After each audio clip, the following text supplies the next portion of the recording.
जब कोई भी ड्रग बनता है तो वो अलग अलग फेज से गुजर के बनता है, चाहे फेज 1, फेज 2, फेज 3 में हो। तो आज हम एक ऐसी कंपनी के बारे में बात करने वाले हैं जो कि इसी सेगमेंट में काम करती है और उसके 6 ड्रग जो है लगभग लगभग फेज 3 के अंदर है। यानी कि आने वाले समय में इस कंपनी की जो रिवेन्यू और ग्रोथ है उसमें बहुत गजब का इजाफा हो सकता है। तो जानना चाहेंगे आप उस कंपनी को। लेकिन इससे पहले हम यहाँ पर डिस्क्लेमर देना चाहते हैं, यहाँ पर जो भी जानकारी आपको बताई जा रही हो बस एजुकेशनल पर्पस के लिए। यहाँ पर आपको कोई भी प्रकार की बाइंग और सेलिंग रिकमेंडेशन नहीं दी जाती। अगर आपको इस शेयर में पर्टिकुलर बाइंग और सेलिंग करना हो तो आप अपने फाइनेंशियल एडवाइजर या फाइनेंशियल कंसल्टेंट की मदद से कर सकते हैं। इस कंपनी का नाम है साई लाइफ साइंसेस, जिसके बारे में हम जानेंगे और इसके बिजनेस के बारे में जानेंगे और इसी के साथ साथ इसके टेक्निकल, फंडामेंटल और कॉन कॉल के बारे में जानेंगे, जिससे कि हमें जो है एक प्रकार से पूरा पिक्चर पता चलेगा और दिन ब दिन हम और आप जो है बेटर निवेशक की तरह काम कर पाएंगे। इस कंपनी के फाउंडेशन के बारे में बात कर ले तो इस कंपनी का फाउंडेशन जो है ईयर 1999 में रखा गया था और ये कंपनी उस टाइम मेडिसिनल केमिस्ट्री में काम करती थी, जो कि यूएस के बायोटेक फर्म को हेल्प करने का काम करती थी। थोड़ा medicinal chemistry as a subject के बारे में बात कर ले, क्योंकि मैं एक फार्मा ग्रेजुएट स्टूडेंट हूं तो थोड़ा बात कर लेते हैं। मेडिसिनल केमिस्ट्री एक ऐसी प्रकार की साइंस है जहां पर कि कोई भी जो ड्रग रहता है उसके मेडिसिनल जो फॉर्मूले रहते हैं उसको बताने का काम किया जाता है। और ये थोड़ा टफ रहता है क्योंकि यहाँ पर जो फिनॉल रिलेटेड जो कंपाउंड रहते हैं उसके स्ट्रक्चर को बताया जाता है और थोड़ा भी उसमें छेड़खानी की जाती है तो डेस्ट्रो और लिवो प्रकार के कंपाउंड बन जाते हैं और ये एक प्रकार से ड्रग डिस्कवरी का एसेंशियल पार्ट रोल अदा करता है। तो इस प्रकार की हेल्प जो है यूएस मल्टीनेशनल कंपनी को ये प्रोवाइड करने का काम करती है। और 2008 के बाद 2009 के आते आते इस कंपनी ने जो है पिवोट किया अपने बिजनेस मॉडल को, जहां पर कि ये कंपनी जो है कॉन्ट्रैक्ट बेसिस पे ड्रग मैन्युफैक्चरिंग करने का काम की, जिसको कि हम सीडीएमओ के नाम से आज जानते हैं। और वहीं से इस कंपनी का मेजर रिवेन्यू आता है। 2009 से 13 के बीच में इस पर्टिकुलर कंपनी को जो है यूएस एफडीए का भी अप्रूवल मिला और उसके बाद ये कंपनी जो अपने रिसर्च एंड डेवलपमेंट वर्टिकल को और स्केल कर पाई। फिर हम इसके बाद 2014 से 18 के बारे में बात कर ले तो इस कंपनी को जो है जापान की यूएस एफडीए यानी कि पीएमजेडीए से भी अप्रूवल मिला और इस कंपनी का जो सीडीएमओ वर्टिकल है वहां पर इस कंपनी ने और प्लांट लगाए और इसकी जो मैन्युफैक्चरिंग थी वो भी बढ़ती चली गई। हाल फिलहाल के बारे में बात कर ले यानी कि 2019 से 2023 के बीच में, तो ये कंपनी जो है अपने आप को सीआरडीएमओ के नाम से स्थापित करती है, यानी कि ये कॉन्ट्रैक्ट बेसिस पे रिसर्च करने का भी काम करती है और ड्रग मैन्युफैक्चरिंग का भी काम करती है, जिससे कि इस कंपनी के जो मेजर रिवेन्यू आते हैं। इसी के साथ साथ ये कंपनी जो ग्लोबलाइजेशन का भी फायदा उठाई, जिसके कारण ये कंपनी जो बॉस्टन में और मैनचेस्टर में अपना लैब भी स्थापित की और वहां की ग्लोबल एक्सपर्टी को भी लाने का काम की। इस वजह से इस पर्टिकुलर कंपनी की ग्रोथ जो है देखी जाए। तो जैसा कि आप लोग देख पा रहे होंगे इस कंपनी के शेयर प्राइस को, हाल फिलहाल के समय में इस कंपनी का आईपीओ आया, जिसके कारण कि इस कंपनी का ज्यादा डेटा अवेलेबल नहीं है। फिर भी यहाँ पर हमने जितना भी डेटा अवेलेबल हुआ है उसमें आपको बताने की कोशिश की है। तो इसके आईपीओ प्राइस को अगर आप इस लॉक करके देखें, जिसको कि हमने रेजिस्टेंस से डिनोट किया ब्लैक कलर की लाइन से, तो इसका शेयर प्राइस जो है ऊपर निकल चुका है। इसके साथ साथ इसको हमने ऑल टाइम हाई से डिनोट किया है, जो कि इसका शेयर प्राइस जो है दिखा रहा है। इसके बाद मूविंग एवरेज के बारे में हम बात कर ले तो जैसा कि आप लोग देख पा रहे होंगे 20 पीरियड मूविंग एवरेज से कंपनी का शेयर प्राइस ऊपर है, जो कि इसे जो है मोमेंटम में कंफर्म करता है। और आरएसआई भी प्राइस की तरह अपने 20 पीरियड मूविंग एवरेज के ऊपर है, जो कि यहाँ पर ये भी इसे मोमेंटम में कंफर्म कर दे रहा है। लेकिन अगर हम टॉप लाइन और बॉटम लाइन के बारे में बात कर ले तो ट्रेडिंग वीडियो में इसके डेटा नहीं है, तो इसे हम फाइनेंशियल में जाके थोड़ा समझने का कोशिश करेंगे। लेकिन उससे पहले हम थोड़ा इसके शेयर होल्डिंग के बारे में बात कर लेते हैं, जो कि इस पर्टिकुलर कंपनी के शेयर प्राइस के मोमेंटम को बताने का काम करेगी। तो जैसा कि आप लोग देख पा रहे होंगे यहाँ पर शेयर होल्डिंग को हमने बहुत अच्छी तरीके से बताया। यहाँ पर प्रमोटर के बारे में बात कर ले तो वहां पर क्वार्टर ऑन क्वार्टर प्रमोटर ने जो है धीरे धीरे करके अपने शेयर होल्डिंग को गिराया है और जब प्रमोटर ने अपनी शेयर होल्डिंग को गिराया तो पब्लिक का शेयर होल्डिंग जो है बढ़ा है। इसी के साथ साथ आप एफआईआई और डीआईआई के बारे में बात कर ले, जिसको कि हमने गोल्ड कलर से बताया रेड कलर से, तो वहां पर जो ड्रास्टिक इंप्रूवमेंट दिख रहा है और यहाँ पर ये लग रहा है कि जितने भी क्वांटिटी ऑफ शेयर है उसको जो है एफआईआई और डीआई यानी कि बिग प्लेयर ने पकड़ लिया है। इसके साथ हम नॉन इंस्टीट्यूशनल इन्वेस्टर यानी कि रिटेल के बारे में बात कर ले तो वहां पर जो गिरावट दिखी है, जिसको कि हमने ब्लू कलर से डिनोट किया है। और नंबर ऑफ शेयर होल्डिंग के बारे में बात कर ले तो वहां पर नंबर ऑफ शेयर होल्डिंग जो है जब से आईपीओ है उसके बाद से ड्रास्टिकली गिरता हुआ दिख रहा है। यानी कि ये बताने की कोशिश कर रहे हैं कि बिग प्लेयर की एंट्री हो गई है और मजबूत खिलाड़ियों के पास जो है शेयर है, जिसके कारण कि इस कंपनी में जब भी शेयर प्राइस में मोमेंटम जो कि आता जा रहा है वो बरकरार रह सकता है, इसको ये कंफर्म करने का काम करता है। फंडामेंटल के बारे में हम बात कर ले तो जैसा कि आप लोग देख पा रहे होंगे इस कंपनी का मार्केट कैप जो है लगभग 19,000 करोड़ के आसपास है, जो कि इसे स्मॉल कैप की कैटेगरी में ले आता है। और जैसा कि हमने ऑलरेडी डिस्कस कर लिया ये फार्मास्यूटिकल और ड्रग सेक्टर में काम करती है। इंडस्ट्री के पी की बात कर ले तो वो 38 है, लेकिन इसके प्राइस की बात कर ले पी रेशियो की तो ये ट्रिपल डिजिट यानी कि 113 के आसपास है, जो कि एक प्रकार से महंगा ट्रेड हो रहा है। इसके साथ इसके ईपीएस की बात कर ले तो वो 8 के आसपास है और प्राइस टू बुक की बात कर ले तो 8.8 टाइम्स ट्रेड कर रहा है, जो कि एक प्रकार से एक्सपेंसिव टेरिटरी में है। और ऐसा इसलिए हो पा रहा है क्योंकि इस कंपनी की ग्रोथ के कारण। रेशियो को थोड़ा हम बारीकी से देखने की कोशिश कर ले तो इसके जो पर्टिकुलर अभी हाल फिलहाल के रिजल्ट है और उसके पीछे के डेटा को देखने की कोशिश कर ले तो वहां पर इसके चाहे return on equity, return on asset, return on capital employed, सारे की सारी चीजों की बात कर ले तो वो यहाँ पर वो चीजें जो है इंप्रूव होते हुए दिख रही, जिसको कि हमने जो पॉजिटिव एरो से दिखाया है आप देख सकते हैं, जो कि एक प्रकार से बहुत अच्छा है इस पर्टिकुलर कंपनी के लिए और इसकी शेयर प्राइस के लिए पॉजिटिव सेंटीमेंट जो है डिनोट करने का काम करता है। फाइनेंशियल्स के बारे में बात कर ले तो यहाँ पर भी हमने इसको बहुत अच्छी तरीके से सर्कल से हाईलाइट करके बताया। अगर आप मार्च 25 के बारे में थोड़ा अगर डाटा को एलिमिनेट करके देखें, जिसको कि हमने ब्लू कलर से सर्कल से डिनोट किया है, तो जितने भी प्रीवियस क्वार्टर या प्रीवियस ईयर के बारे में बात कर ले तो वहां पर से सिग्निफिकेंटली इसका रिवेन्यू जो है बढ़ता ही जा रहा है कतार में। इसके साथ साथ ऑपरेशनल प्रॉफिट के बारे में बात कर ले तो वो भी बढ़ते जा रहे हैं, लेकिन यहाँ पर जो प्रॉफिट मार्जिन के बारे में बात कर ले तो वहां पर थोड़ी गिरावट दिख रही है। और इसके बारे में हमने जो है कॉन कॉल में भी बहुत अच्छी तरीके से बात करके बताया। प्रॉफिट बिफोर टैक्स के बारे में बात कर ले तो यहाँ पर भी प्रॉफिट बिफोर टैक्स जो है बहुत अच्छी तरीके से बढ़ी है। ईपीएस के बारे में बात कर ले तो ईपीएस भी जो है बढ़ते क्रम में दिख रहा है, जिसके कारण कि मार्केट जो है इसके प्राइस को बढ़ा के रखते जा रहा है, तो इसका पी जो है जस्टिफाइड दिख पा रहा है। तो ये था इस कंपनी के फाइनेंशियल्स के बारे में जो कि इंप्रूव होता हुआ दिख रहा है। Q1 फाइनेंशियल ईयर 26 के बारे में बात कर ले तो जैसा कि आप लोग देख पा रहे होंगे यहाँ पर कुछ बिजनेस हाईलाइट इस कंपनी ने बताया। कंपनी ने बीदर नाम के जगह को हाईलाइट किया जो कि कर्नाटक में है और कर्नाटक और तेलंगाना बॉर्डर के पास ये कंपनी है। वहां पर से इस कंपनी का जो है ऑपरेशनल एक्सपेंड हुआ है, जहां पर कि ये कंपनी 91 किलो लीटर के आसपास जो है कैपेसिटी लाई है पर्टिकुलर सीडीएमओ स्पेस में, जिसके कारण इसकी जो टोटल प्रोडक्शन की क्षमता है वो लगभग 700 किलो लीटर के आसपास हो गई है। इसके साथ साथ इस कंपनी ने जो है रिसर्च एंड डेवलपमेंट को इनॉग्रेट किया है हैदराबाद में, अपने रिसर्च एंड डेवलपमेंट सेंटर को, जहां पर कि पेप्टाइड और कॉम्प्लेक्स मॉलिक्यूल को यह बनाने का काम कर रही है। 10,300 स्क्वायर फीट का लेबोरेटरी एक कंपनी जो है बनाने का काम की, जहां पर कि फर्दर जो है रिसर्च हुआ जाएगा। इसके साथ साथ मेडिसिनल केमिस्ट्री से रिलेटेड ये कंपनी ने ये बताया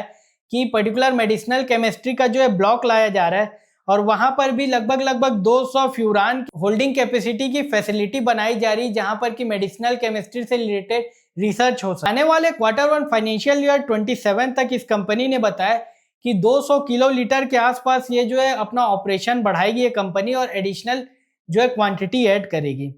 और हाल फिलहाल के समय में इस कंपनी ने जो है 253 साइंटिस्ट ऑन बोर्ड किए, इसके साथ सपोर्टिंग स्टाफ, जिसके कारण कि इस कंपनी के जो रिसर्च एंड डेवलपमेंट वर्टिकल है वहां पर ग्रोथ देखी जा सकती है और इस कंपनी को ग्रेट प्लेस टू वर्क का दर्जा भी मिला है। तो यहाँ पर अब हम इस कंपनी के कंसोलिडेटेड फाइनेंशियल हाइलाइट्स के बारे में बात कर लेते हैं, जो कि एक प्रकार से बहुत इंपॉर्टेंट हो जाता है। तो यहाँ पर आप लोग रिवेन्यू को देख पा रहे होंगे ईयर ऑन ईयर, यानी कि Q1 फाइनेंशियल ईयर 25 से 26 को कंपेयर करके दिखाया गया है और इसे हमने रेड कलर के सर्कल से डिनोट किया, जहां पर कि लगभग रिवेन्यू में 77% का जंप आ चुका है। इसके साथ हम मार्जिन के बारे में बात कर ले तो यहाँ पर मटेरियल मार्जिन और ओवरऑल मार्जिन के बारे में बताया, थोड़ा मार्जिन कंप्रेस हुआ है, लेकिन ओवरऑल मार्जिन के ग्रोथ के बारे में बात कर ले तो वो थोड़ी बड़ी है।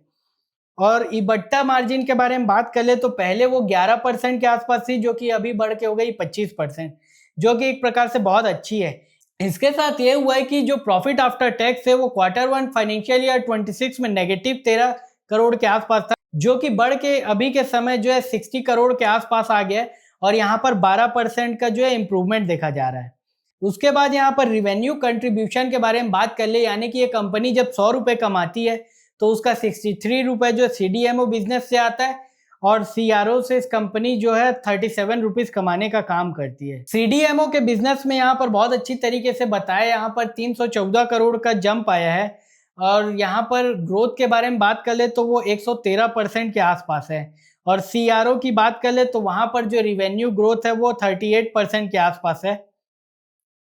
जो कि पिछले साल से हुई है। इबट्टा मार्जिन की बात कर ले तो उसको भी हमने बताया, वो एक्सपेंड किया, प्रॉफिट भी बढ़ा है और इसके साथ साथ कंपनी ने कुछ पैसा लगभग 138 करोड़ के आसपास इस क्वार्टर में जो है इन्वेस्ट किया है फैसिलिटी को ऐड करने के लिए। यहाँ पर फिर आप देख पा रहे होंगे सस्टेन ग्रोथ मोमेंटम और एक्सपेंडिंग प्रॉफिटेबिलिटी वाले चार्ट में हर ईयर ऑन ईयर और फाइनेंशियल ईयर में इस कंपनी का जो है रेवेन्यू बढ़ता ही जा रहा है। पहले फाइनेंशियल ईयर 223 की बात कर ले तो वहां पर 15% की ग्रोथ थी, लेकिन जैसे ही इस कंपनी का IPO आया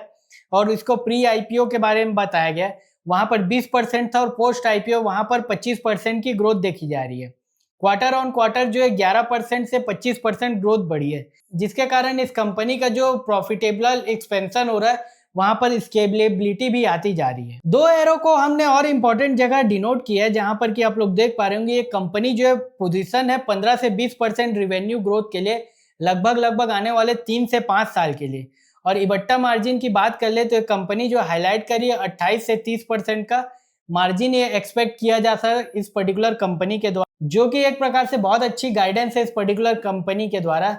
क्योंकि ये गाइडेंस के पीछे एक बहुत इंपॉर्टेंट चीज है जिसको कि हम आगे चल के आपको बताएंगे। थोड़े ग्लैंस के बारे में हम बात कर लेते हैं। यहाँ पर कंपनी ने थोड़े अपने बारे में बताया कि 25 ईयर प्लस एक्सपीरियंस हो गया इस कंपनी को,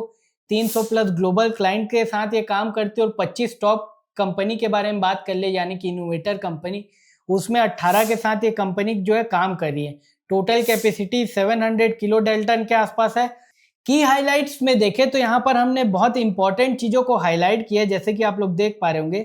यहाँ पर इसके जो 6 दवाई हैं, यानी कि इसके जो 6 दवाई है वो फेज 3 के आसपास रजिस्ट्रेशन में और कॉमर्शियली ये 30 मॉलिक्यूल के साथ काम कर रही है। तो ये जो फेज 3 में जो 6 ड्रग हैं इसके पेटेंट जैसी फाइल होंगे और ये कॉमर्शियल एक्सपेंशन करेगी, तो यही एक वर्टिकल ऐसा हो जाता है जिसके कारण की कंपनी जो है मार्जिन और रिवेन्यू का गाइडेंस इतना जबरदस्त दे पा रही है। और हाल फिलहाल के बारे में बात कर ले तो इस कंपनी का 5 मॉलिक्यूल जो है डिस्कवरी टू मार्केट के आसपास खड़ा हुआ है, तो ये एक प्रकार से इंपॉर्टेंट चीज हो जाती है इस कंपनी को जज करने के लिए। ज्योग्राफिकल प्रेजेंस के बारे में बताया गया इस पर्टिकुलर कंपनी के, जो कि हैदराबाद में इस कंपनी का रिसर्च एंड डेवलपमेंट सेंटर है, इसके साथ साथ बद्री में है और मैनचेस्टर और बॉस्टन में भी इस कंपनी का ऑपरेशन चल रहा है। यहाँ पर हमने थोड़े ही समय पहले एक इंपॉर्टेंट फेज 3 के बारे में बात किया। यहाँ पर बहुत अच्छी तरीके से बताया गया है कि दवाई कैसे कैसे मूव करती है। फेज 1 में डिस्कवरी होता है, फेज 2 में डेवलपमेंट, फेज 3 में मैन्युफैक्चरिंग और फोर्थ स्टेज के आते आते कॉमर्शियल प्रोडक्शन होता है। तो यहाँ पर कोई भी दवाई अपने थर्ड फेज में रहती है, यानी कि नियर टू कॉमर्शियलाइजेशन के पास रहती है, और जब वो कॉमर्शियलाइजेशन रहती है तो उसके रिवेन्यू और सब चीजें बढ़ती हैं। तो इसीलिए यहाँ पर जो भी कंपनी आप इस पर्टिकुलर सेगमेंट में देखें जिसके ड्रग जो है फेज 3 के आसपास है, उसके रिवेन्यू में प्रिडिक्टेबिलिटी दिखती है। फर्दर इस पीपीटी में हम और देखें तो यहाँ पर दोनों बिजनेस को तोड़ के भी बताया गया है। जैसे कि CRO बिजनेस के बारे में बात कर ले तो यहाँ पर जो लगभग 35% के CAGR से कंपनी ग्रो कर रही है, इसका पर्टिकुलर रिसर्च का डिवीजन। और अभी की बात कर ले तो यहाँ पर फार्मा का वर्टिकल जो है बढ़ाया गया है, और इसके रिवेन्यू की बात कर ले तो 65% से ज्यादा रिवेन्यू इस कंपनी के स्टिकी इन नेचर है। और यहाँ पर जो CRO की बात कर ले तो डेडिकेटेड फैसिलिटी है इनकी,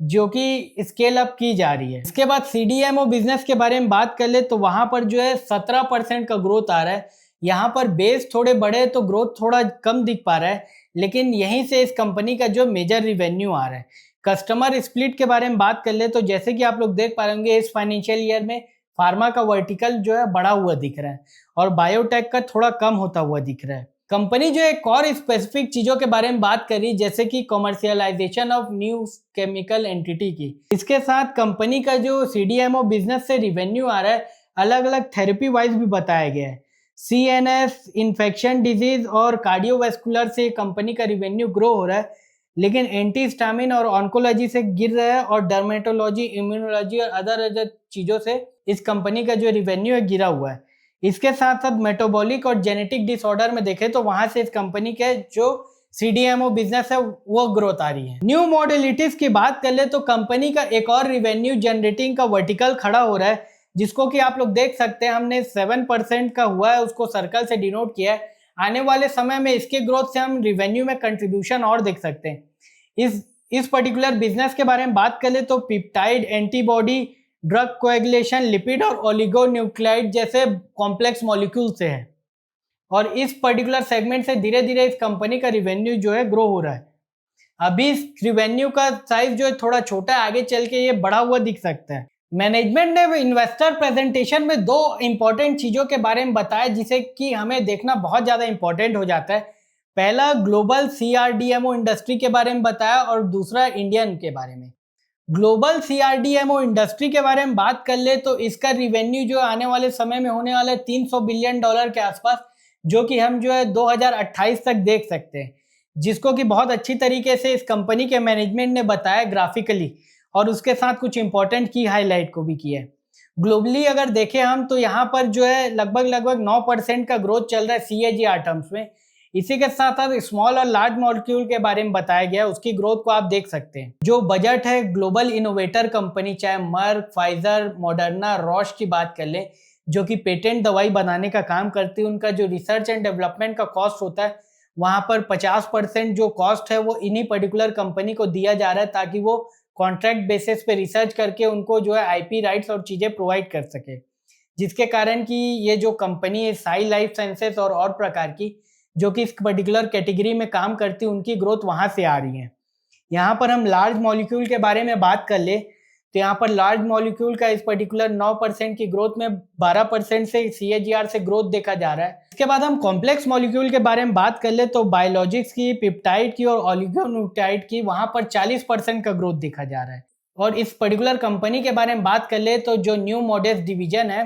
वो डिवीजन पर्टिकुलर इसी 40% की ग्रोथ को केटर करने का काम कर रहा है। फिर ज्योग्राफी वाइज हम बात कर ले CDRMO इंडस्ट्रीज की तो यहाँ पर यह बताया जा रहा है कि एशिया पैसिफिक में 12% का ग्रोथ देखा जा रहा है, यूरोप में 10% का और नॉर्थ अमेरिका की बात कर ले तो वहां पर 5% का ग्रोथ किया जा रहा है। इसके बाद हम इंडिया स्पेसिफिक ग्रोथ की बात कर ले जो कि CRDMO इंडस्ट्री में यहाँ पर देखी जा रही है, तो इंडिया का ग्रोथ जो है लगभग 14% CAGR से आ रहा है, यानी कि 2023 से 2028 तक इस पर्टिकुलर कंपनी का जो ग्रोथ है हो सकता है 14% या उससे नीचे या उसके ऊपर के आसपास। तो जितनी भी कंपनी इस पर्टिकुलर सेगमेंट में ऑपरेट कर रही है उन्हें हमें एज अ इन्वेस्टर देखना बहुत ज्यादा इंपॉर्टेंट हो जाता है। 2028 के आते आते जो इंडिया का रिवेन्यू है लगभग 14 बिलियन डॉलर का हो जाएगा, उसमें 11 बिलियन डॉलर का रिवेन्यू यानी कि 75% रिवेन्यू यही CDMO बिजनेस से आएगा। और CRO की बात कर ले तो वहां से जो है 3 बिलियन डॉलर का रिवेन्यू आएगा। जैसे कि हमने ऑलरेडी बता दिया, इंडिया में लेबर कॉस्ट कम है तो यहाँ पर रिसर्च एंड डेवलपमेंट की लागत भी कम से कम 30 से 40% कम आती है। तो जितनी भी जो इनोवेटर कंपनी अपना कॉस्ट को बचाने के लिए यहाँ पर इंडिया में जो है रिसर्च एंड डेवलपमेंट और कॉन्ट्रैक्ट मैन्युफैक्चरिंग को शिफ्ट कर रही है, और ऐसा इसलिए भी हो रहा है क्योंकि वो चाइना पे ट्रस्ट नहीं करते और IP राइट बर्च हो जा सकते हैं इस कारण से, जिसका फायदा साई लाइफ साइंसेज जैसे कई सारी कंपनियों को हो रहा है। तो ये था मोटा मोटा इस कंपनी के PPT के बारे में जो कि हाल फिलहाल में पब्लिश हुआ। तो चलिए अब हम इस कंपनी के कॉल के बारे में बात कर लेते हैं। वहां पर कुछ मैनेजमेंट ने इनसाइट दिया, उसको जानने की कोशिश करते हैं। मैनेजमेंट ने यहाँ पर कुछ स्ट्रेटेजिक चीजों के बारे में बताया, जैसे कि 2 प्रोडक्शन ब्लॉक लाए 550 किलो लीटर का जिसका रिवेन्यू आने वाले हाफ फाइनेंशियल ईयर 27 में देख सकते हैं। इसके बाद जो इस कंपनी का टोटल आउटपुट है जो कि हाल फिलहाल के समय में 600 किलो लीटर के आसपास है, वहां पर 70 से 80% का इजाफा देखा जाएगा। ऑपरेशनल हाईलाइट के बारे में बात कर ले तो इस कंपनी ने लॉजिस्टिक सेगमेंट में यह बताया कि ग्रीन लॉजिस्टिक का उपयोग कर रही है, जिसके कारण कि इसकी जो ESG रेटिंग है वो भी इंप्रूव होते जा रहे हैं और फार्मा सप्लाई चेन से प्रदूषण नहीं हो रहा है। मैनेजमेंट से ग्रोथ के पाइपलाइन के बारे में बात किया गया तो यहाँ पर मैनेजमेंट ने यह बताया कि इसके जो ड्रग हैं यानी कि 6 जो कि फेज 3 में है उनके कमर्शियलाइजेशन से इस पर्टिकुलर कंपनी के रिवेन्यू में और प्रॉफिट में ग्रोथ देखी जाएगी आने वाले समय में। उसके बाद मैनेजमेंट से ये पूछा गया कि आपका कंसंट्रेशन कितना है क्लाइंट का, क्योंकि ये कंपनी जो कॉन्ट्रैक्ट बेसिस में काम करती है, तो इस कंपनी ने बताया कि टॉप 10 क्लाइंट से इस कंपनी का 40% रिवेन्यू आता है और बाकी ये कंपनी जो है डाइवर्सिफाइड कंपनी है। इसके बाद इस कंपनी के रिस्क के बारे में मैनेजमेंट से कहा गया, तो उसने ये बताया कि यहाँ पर जो सीजनैलिटी आती है उसके कारण इस कंपनी के रिवेन्यू में थोड़ा उतार चढ़ाव देखा जाता है, लेकिन हाफ फाइनेंशियल ईयर के आते आते यहाँ पर रिवेन्यू ज्यादा अच्छा देख पाएंगे as compared to first half से, जहाँ पर कि सीडीएमओ की जो अर्निंग है बहुत अच्छी तरीके से आते हुए दिखेगी। इसके साथ साथ उन्होंने कुछ और इंपॉर्टेंट रिस्क के बारे में बताया, क्योंकि ये इनोवेटर ड्रग के साथ काम करती है जो कि स्विट्जरलैंड और यूरोप और अलग अलग जगह में प्रेजेंट होती है, तो यहाँ पर इंडिया को मोस्ट फेवर्ड नेशन के दर्जे से हटा दिया गया और टैरिफ लगाया जा रहा है, जिसके कारण कि आने वाले समय में थोड़ा रिस्क भी हो सकता है इस पर्टिकुलर कंपनी के लिए। इस चीजों को मैनेजमेंट ने हाईलाइट किया। मैनेजमेंट से ये क्वेश्चन किया गया न्यू मॉडलिटीज के बिजनेस में, तो मैनेजमेंट ने ये बताया कि उसके जो कॉम्प्लेक्स मॉलिक्यूल है वहां पर एक ओलिगोटाइड है जो कि कमर्शियल फेज में आने वाला है, और उसकी जो कमर्शियल प्रोडक्शन है जहां पर कि वॉल्यूम से ग्रोथ आ सकती है आने वाले समय में कर। अगर आप इसे स्टैंडर्ड लोन रिसर्च के बेसिस में देखें तो वहां से ग्रोथ नहीं आएगी, लेकिन वॉल्यूम से ग्रोथ आएगी, जिसके कारण कि हम आने वाले समय में इस कंपनी की ओवरऑल रिवेन्यू में ग्रोथ देख सकते करके। तो यहाँ पर मैनेजमेंट ने कुछ की इंपॉर्टेंट चीजों को यहाँ पर हाईलाइट करने का काम किया। अगर आपको इससे रिलेटेड कोई डाउट हो तो आप कमेंट करके बता सकते हैं, और ऐसी और एक्साइटिंग जानकारी को जानने के लिए आप हमारे इस चैनल को लाइक, सब्सक्राइब एंड शेयर करें। धन्यवाद।